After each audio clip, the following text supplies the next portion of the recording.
Bonjour et bienvenue à l'émission Chrétien comme Christ. Aujourd'hui, nous allons continuer notre étude sur la prière et nous allons voir comment obtenir la victoire dans la prière. Et pour commencer, nous allons lire un texte du livre de Daniel, je pense. Oui. Alors, pour remettre un peu dans le contexte, Daniel a reçu une parole de Dieu qui annonçait un grand combat ou même une grande calamité. Et il s'est mis à prier et à jeûner pendant 21 jours. C'est ce qu'on appelle généralement le jeûne de Daniel parce qu'il ne mangeait que des légumes et pas de viande, pas de nourriture raffinée ni de vin pendant 3 semaines. Et le 24e jour, un ange lui est apparu. Et voilà ce qu'il a dit. « Daniel, n'aie pas peur, car dès le premier jour où tu as eu à cœur de comprendre et de t'humilier devant ton Dieu, tes paroles ont été entendues, et c'est à cause d'elles que je suis venu. Le chef du royaume de Perse m'a résisté 21 jours, mais Michel, l'un des principaux chefs, est venu à mon aide, et je suis resté là, près des rois de Perse. » Et là, ce qu'on voit, c'est ce qui se passe dans les cieux quand on prie. Quand Daniel a prié, il y a eu un combat dans les cieux, parce que quand il parle de Michel, il parle de l'archange Michael. Et on voit que la réponse a tardé à cause de ce combat dans les cieux. Donc, lorsque Daniel a prié, la réponse est partie tout de suite. Elle est partie tout de suite, mais en chemin, il y a eu un problème et du coup, ça a tardé. C'est ça. Le combat spirituel, on a parlé de l'armure la fois passée, pour nous montrer qu'on devait non seulement résister au diable, mais être prêt quand tout était gagné, il fallait encore être prêt. Pour résister, on ne sait jamais ce que le diable peut faire. Et on voit qu'ici, lorsque Daniel est en train de prier face à une demande particulière du Seigneur, il a reçu une vision, il a reçu quelque chose d'important, et là, il va se mettre à prier, et quand il prie, il y a un combat dans les lieux célestes. Donc, il n'a pas prié pour ses besoins à lui, quelque part, il n'a pas prié pour quelque chose que lui avait envie, mais il a prié, encore une fois, comme on l'avait déjà dit, par révélation. Il s'est laissé guider par le Saint-Esprit, pour intercéder en faveur de ce qui allait se passer, pour que Dieu soit limite la calamité ou l'épreuve ou le combat, ou que simplement il y ait des directives précises pour la suite des temps. Donc c'était de l'intercession. C'était de l'intercession. Et on voit ici que Daniel s'est humilié. Et il ne s'est pas contenté de prier, il a jeûné aussi. Donc il y a vraiment eu...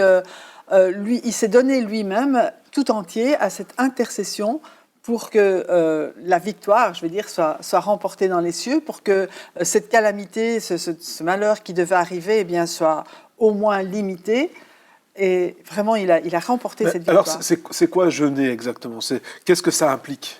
Mais ça implique que le temps qu'on aurait passé à manger, ou à préparer le repas, ou à prendre tout ce temps pour être entre amis, etc., il va le passer seul, avec très peu de nourriture, juste pour se concentrer sur la prière. Il va se concentrer sur ce qu'il est en train de faire.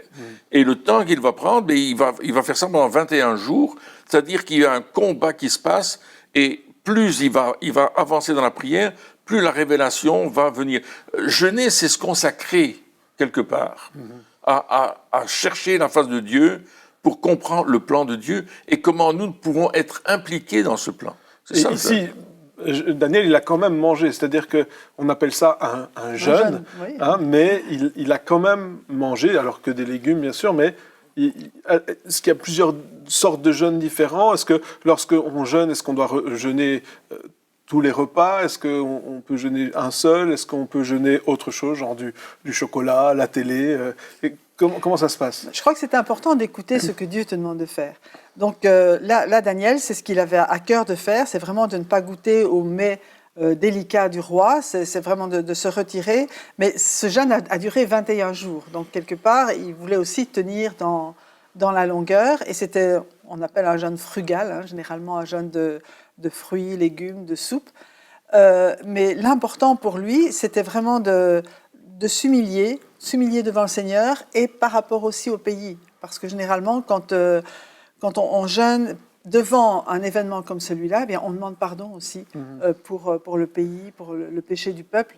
Et c'est ce que Daniel a fait en même temps. Donc il s'est humilié, il a humilié son âme, mais en même temps, il a prié, il a intercédé. Donc ça va encore plus loin que simplement passer du temps dans la prière, c'est-à-dire qu'il y a un sacrifice supplémentaire qui est un sacrifice physique quelque part, hein, parce que voilà, c'est pas simplement ce qui est déjà bien de prendre du temps pour prier, pour intercéder, comme tu l'as dit, pour s'humilier, pour pas juste pour lui, mais pour le péché du peuple, c'est-à-dire s'identifier avec ce pourquoi il priait, mais aussi il y a un sacrifice physique. Et notre corps va aussi nous réclamer de la nourriture, va nous réclamer ce dont on a l'habitude, hein, parce qu'il y a des habitudes qui sont là, et notre corps va les réclamer. Et là, donc, il y a une notion de sacrifice. Est-ce que cette notion de sacrifice implique plus de résultats ?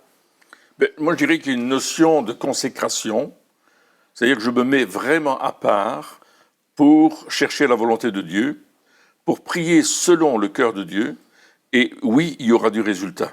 Il y aura du résultat parce que je ne vais pas me concentrer sur moi, je vais me concentrer sur Dieu, sur sa volonté et sur ce qu'il veut faire. Et c'est ce que Daniel a fait. Il y a d'autres personnes qui ont jeûné dans la Bible, notamment Jésus, bien sûr, qui a jeûné 40 jours et 40 nuits, où il a vraiment pris ce temps d'être dans la présence du Père et de recevoir de lui tout ce qu'il avait besoin. Le jeûne va changer intégralement notre vie, va changer notre manière de vivre. On va prendre ce temps pour chercher Dieu et pour découvrir son cœur dans la situation dans laquelle nous sommes appelés à jeûner. Mais des fois, il y a certaines personnes qui, lorsqu'elles jeûnent, c'est un petit peu comme des œuvres. C'est-à-dire qu'on dit à Dieu, quelque part, hein, c'est un petit peu la manière de penser, c'est « Ok, Seigneur, je jeûne, donc... Il faut que tu agisses. Hein. Donc j'ai fait ceci, donc tu dois faire cela. Un petit peu comme si on payait Dieu avec notre jeûne. Mais ce n'est pas ça la bonne attitude. C'est pas du tout la bonne attitude. En fait, comme Pierre le disait, c'est une mise à part. Je me mets à part pour Dieu et pour chercher ses besoins, les besoins de Dieu. Parce qu'on a pris aussi l'habitude de jeûner pour ses propres besoins. C'est ça. Mais en fait, dans le jeûne, on cherche le plan de Dieu, on cherche sa volonté, on cherche à aligner nos prières et notre intercession à ce qu'il y a sur le cœur de Dieu. Comme lorsque Jésus a jeûné quand il était dans le désert, il a été poussé par l'Esprit. Ce n'était pas une propre initiative, c'était poussé par l'Esprit, c'est-à-dire que vraiment, il voulait faire la volonté de Dieu. C'est ça, c'était dans un cas très particulier, puisque lui allait commencer son ministère, et il venait sortir des eaux du baptême, et puis là, il dit, maintenant, je me consacre pour ce qui va suivre. Et on voit que ce temps de jeûne a été précieux pour ce qui allait suivre. Il y a aussi le jeûne d'Esther. Esther qui, dans une situation désespérée, parce qu'il y avait un arrêté qui avait été signé pour détruire tout le peuple d'Israël, qui était en captivité, et Esther a été amenée à jeûner 3 jours sans manger ni boire. Et non seulement elle l'a fait, mais tout le peuple l'a fait. Parce qu'elle voulait changer le décret pour qu'ils aient, bien sûr, la possibilité de se défendre. Donc, encore une fois, ce n'était pas juste pour son propre intérêt. Et puis, ce n'était pas non plus... Alors, le jeûne, ce n'est pas quelque chose qu'on a envie de faire. Enfin, il y a peut-être des personnes qui, à force, ont pris l'habitude de jeûner. Et puis, bon, ça ne les dérange pas plus que ça. Mais ou sinon... Normalement, ce n'est pas quelque chose qu'on a envie de faire. Donc, ça doit vraiment être quelque chose qui est conduit par Dieu, hein, quelque part, un désir en disant, c'est comme le Saint-Esprit qui met en nous, disant, vas-y, il faut que tu jeûnes, il faut que tu te mettes à part maintenant.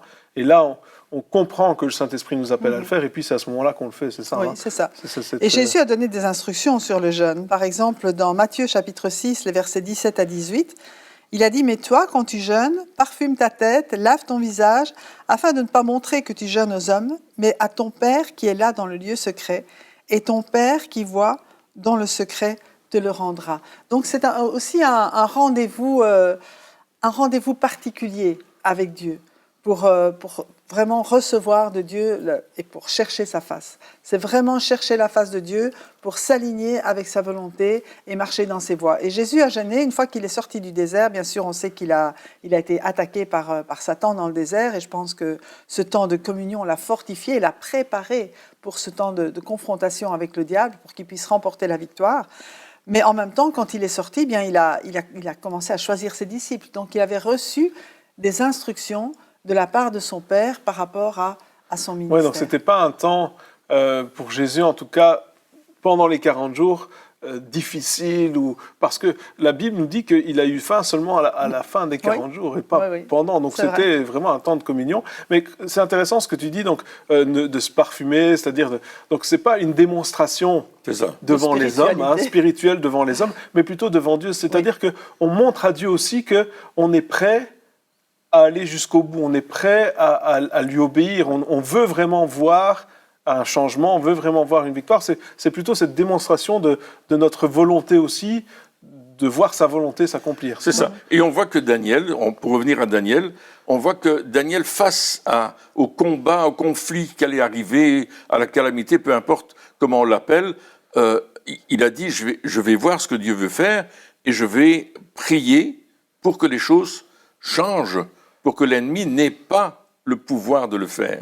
Donc, c'est une victoire, c'est une manière d'avoir la victoire dans la prière. Il y a d'autres manières d'avoir la victoire dans la prière, et on voit cela dans le livre de l'Exode, lorsqu'ils sont en train de conquérir le pays de Canaan.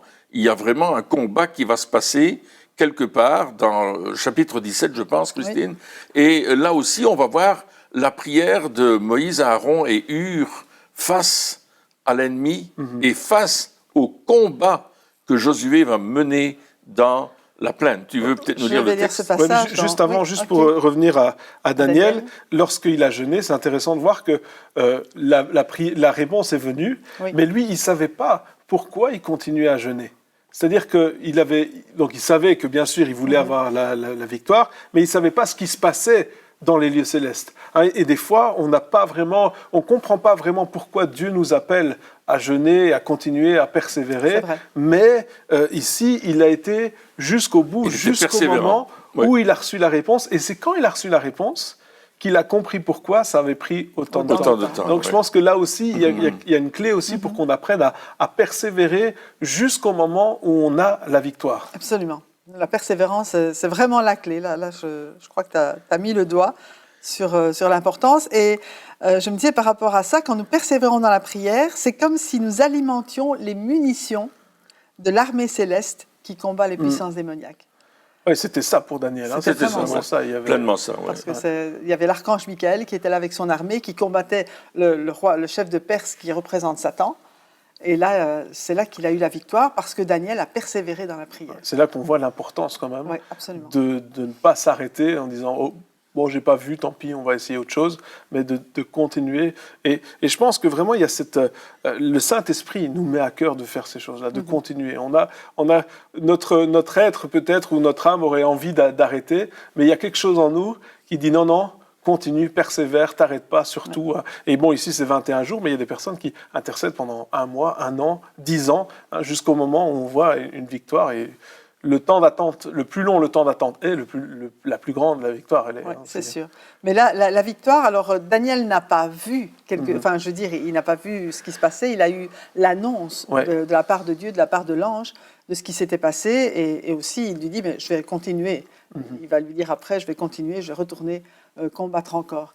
Donc, oui, c'est bien de prier jusqu'au moment où on a une réponse de la part de Dieu, quelle que soit la forme de la réponse, qui nous dit, ben voilà... c'est bon. C'est bon, voilà, c'est ça.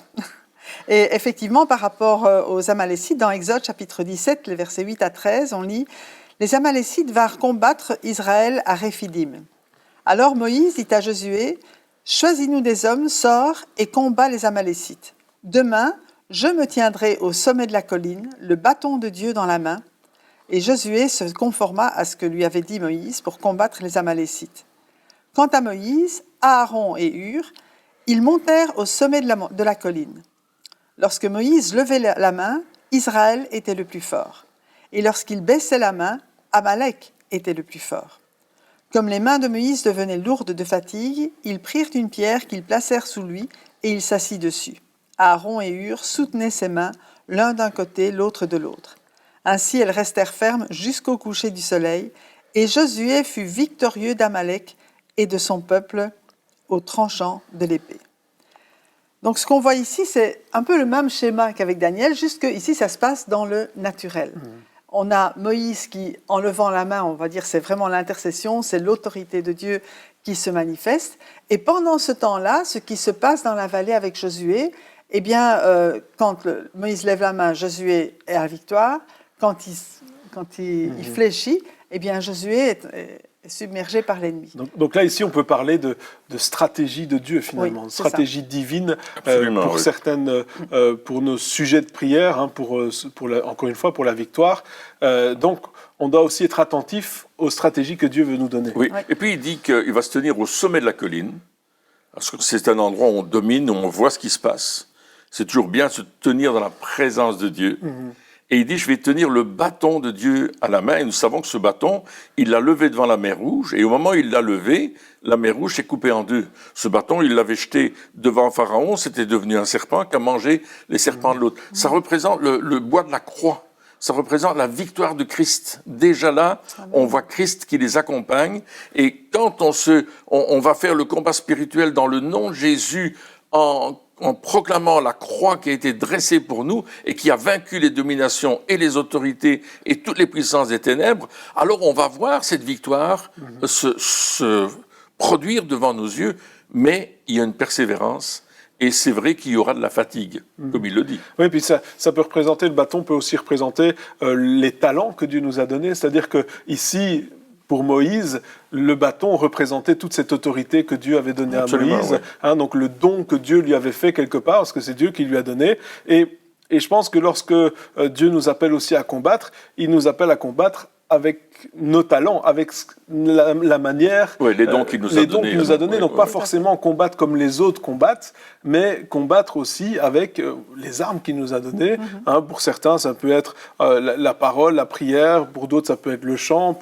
Voilà, il y a toutes ces choses-là aussi. Mais je pense que le plus important dans cette histoire, en tout cas, c'est cette stratégie. Parce que Moïse il est arrivé avec déjà la connaissance de comment battre l'ennemi. C'est-à-dire que une fois c'est comme ça, une autre fois c'est différemment. Et donc il y a un besoin important de savoir ce que Dieu attend de nous dans un combat bien particulier. Exactement, et ça on le trouve bien sûr dans la présence de Dieu. Hein. Moïse était aussi un ami de Dieu qui était coutumier de cette présence et de cette parole de Dieu qui lui était adressée.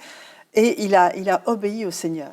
Mais ce qu'on voit aussi, c'est que, comme tu dis, parfois on peut se relâcher. Et quand on se relâche, ce n'est pas la défaite finale, c'est un appel à reprendre. Donc c'est vrai que ce n'est pas toujours facile de persévérer encore et encore, mais c'est important de se reprendre et de savoir que, OK, la victoire, elle n'est pas perdue parce qu'il y a un combat, par exemple, qui est perdu. Ben, on peut encore gagner la victoire si on reprend et on voit l'intercession. Que Moïse n'est pas tout seul. Ouais. Oui. Il y a Josué qui se bat avec absolument. les hommes forts dans la vallée, les soldats, les guerriers qui sont vraiment allés au combat. Mais il y a Aaron et Hur qui sont à côté de lui et qui vont le soutenir, qui ont fait cause commune avec lui. Ils sont ensemble pour remporter cette belle victoire. Et ils sont pas séparés, ils sont pas commencés à se disputer. Non, ils vont trouver des solutions en reconnaissant en Moïse l'autorité pour remporter cette victoire.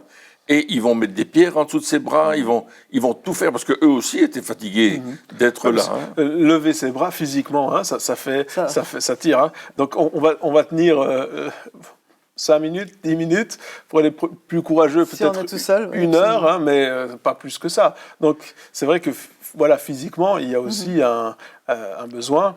Et là, donc ça veut dire qu'on n'est pas censé combattre seul. C'est ça. Et c'est pourquoi Jésus disait, si 2 ou 3 s'accordent pour demander quelque chose en mon nom, elle leur sera accordée. Donc là aussi, il parle de 2 ou 3 pour prier, pour intercéder ensemble.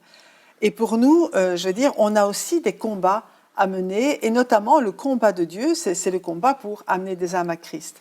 Et on voit, par exemple, l'apôtre Paul qui disait dans Colossiens chapitre 4, versets 3 et 4, « Priez en même temps pour nous, que Dieu nous ouvre une porte pour la parole, afin que je puisse annoncer le mystère de Christ, à cause duquel je suis emprisonné, et que je le fasse connaître de la façon dont je dois en parler. » Il prie comme cela dans Colossiens, il en parle aussi dans Éphésiens.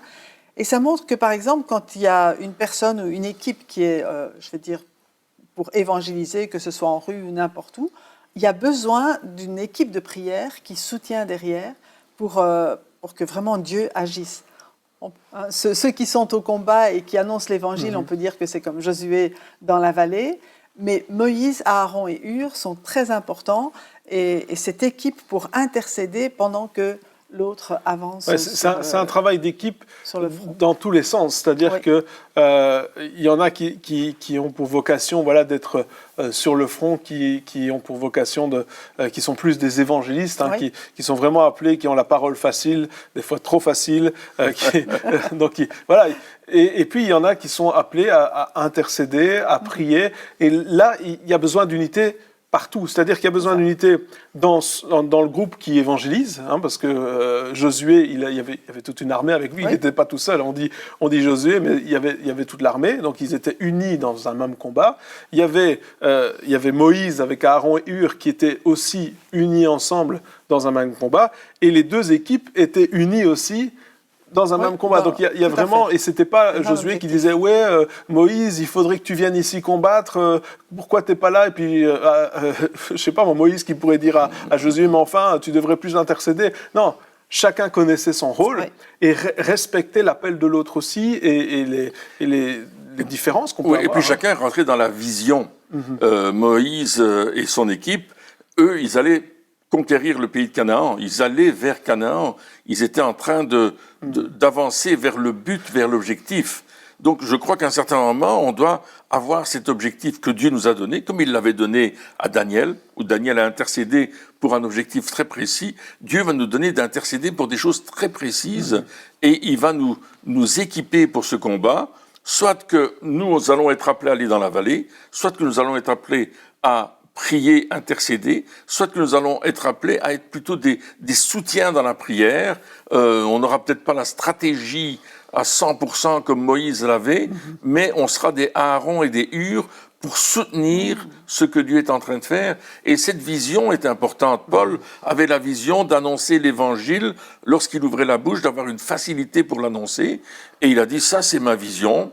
Ouais. Aidez-moi à remporter ma vision. Et cette facilité de parler dépendait des prières des personnes qui étaient là derrière en disant mais voilà, je dois parler, mais je suis conscient que je ne peux pas faire ça tout seul. Je suis conscient que mes paroles ou ma propre sagesse ne suffisent pas. Et il dit, c'est intéressant parce qu'il dit oui, c'est le Saint-Esprit qui m'inspire, mais par vos prières, vous pouvez aider cela. Donc on est engagé chacun dans un combat, c'est-à-dire que souvent j'ai l'impression un peu une église à deux vitesses, c'est-à-dire qu'il y a un groupe de personnes, un petit groupe de personnes qui est là sur le front, qui travaille, qui prie, qui intercède, etc. Et puis le reste qui attend que ça se passe ou qui se laisse tirer. Alors que le but de Dieu, c'est que chacun prennent sa place. Et ici, on voit clairement dans ces histoires que le Saint-Esprit est celui qui donne la place à chacun. Pas un titre, on ne parle pas d'un titre, mais on parle d'une fonction, qui donne une fonction à chacun pour que l'Église, pour que le corps de Christ, le peuple de Dieu puisse avancer et être victorieux. Donc ça va au-delà d'une victoire pour moi, parce que des fois on dit ouais, je veux la victoire pour moi, mais on parle de la victoire du corps de Christ. Exactement, la victoire du corps de Christ. Et c'est important que chacun réalise qu'il est, je veux dire, soit dans l'équipe du front, soit dans l'équipe d'intercession. Mais on voit ici que l'intercession est un véritable travail. Ouais, c'est indispensable. C'est indispensable, mais ça demande des forces, ça demande de la détermination, ça demande de la persévérance. C'est vraiment quelque chose qui... Quand quelqu'un remporte la victoire dans la vallée, comme tu dis, c'est la victoire de ceux qui étaient dans la montagne aussi, et ils participent, la Bible dit. C'est la victoire de tous. La victoire de tous, qui participeront aussi à la même récompense. Mais ça, c'est une autre chose. Non, mais c'est intéressant de voir que c'est la victoire de tout le monde. Et il y a aussi cette dimension de la louange. Parce que lever les bras, c'est aussi adorer. Oui. Lever les bras, c'est aussi dire, Seigneur, on te fait confiance à 100%. C'est toi qui accordes la victoire, c'est toi qui vas nous donner de gagner cette bataille que nous sommes en train de mener. Et il y a vraiment cette adoration, cette prise de conscience que dans la foi, on va remporter cette victoire. Donc c'est une prière de foi que Dieu nous demande, que ce soit du jeûne, que ce soit du combat spirituel comme Moïse, Aaron et Hur et Josué, que ce soit pour annoncer l'évangile, qui est une confrontation par rapport aux puissances des ténèbres, qui a aveuglé l'intelligence des gens pour qu'ils ne voient pas briller la splendeur de l'évangile. Donc on est là pour combattre et faire reculer les ténèbres, mais pour faire cela, il y a aussi Dieu. Donc il y a nous, il y a ceux qui intercèdent, il y a ceux qui sont dans la vallée, mais il y a Dieu. Et on lui fait confiance à 100%. On fait équipe avec Dieu. Absolument. Et puis, quelque part, on réalise aussi, le but, c'est d'amener, alors c'est pas de créer une nouvelle victoire, mais c'est de réaliser la victoire qui a déjà été acquise à la croix. Tout à Absolument. fait. Donc, Colossiens 2,15 d'ailleurs nous dit que Jésus a dépouillé les dominations, les autorités, il les a données publiquement en spectacle, en triomphant d'elle par la croix. Et ce qu'on voit, c'est que notre rôle, c'est pas de vaincre l'ennemi parce qu'il a été vaincu, mais en fait, c'est de piller ses biens. Et c'est d'aller chercher dans le royaume des ténèbres ceux qui sont perdus pour les amener dans le royaume de la lumière. Et ça, c'est le rôle des évangélistes. C'est ça, et encore une fois, donc manifester cette victoire dans les cieux, cette victoire qui a été remportée par Christ à la croix, la manifester sur la terre. Et pour ça, encore une fois, et on en reparlera toujours, mais c'est une question d'intimité avec Dieu, parce que pour être guidé, on a besoin d'être proche de Dieu, pour avoir des stratégies, pour savoir comment prier, pour savoir où aller, pour savoir qui fait quoi, on a besoin de cette proximité avec Dieu, quelque part. Et c'est la base, avant toute chose, avant de construire, on revient à chaque fois sur cette base de l'intimité, sur cette base de dire, Seigneur, mais montre-moi, qu'est-ce que tu dis de la situation? Comment tu veux que je combatte? Je sais que la dernière fois, j'ai fait comme ça, mais est-ce que cette fois-ci, tu veux encore que je fasse comme ça? Ou j'ai prié avec telle et telle personne la dernière fois, est-ce que c'est encore les mêmes personnes ou est-ce qu'il y a d'autres personnes qui... toutes ces choses-là sont importantes. Être guidé avant de commencer, c'est quand même... Moïse, lorsqu'il est arrivé, il savait. Il avait déjà la stratégie. Daniel... Il savait qu'il devait jeûner. Il avait déjà la révélation pour savoir ce qu'il devait faire. Et donc, je pense, avant toute chose, demander à Dieu, Seigneur, comment est-ce que je dois combattre? Comment est-ce que je dois prier? Et Dieu nous appelle à être victorieux. Il n'a pas prévu la défaite chez nous. Non, ça c'est vrai. Il a tout préparé pour qu'on soit dans la victoire.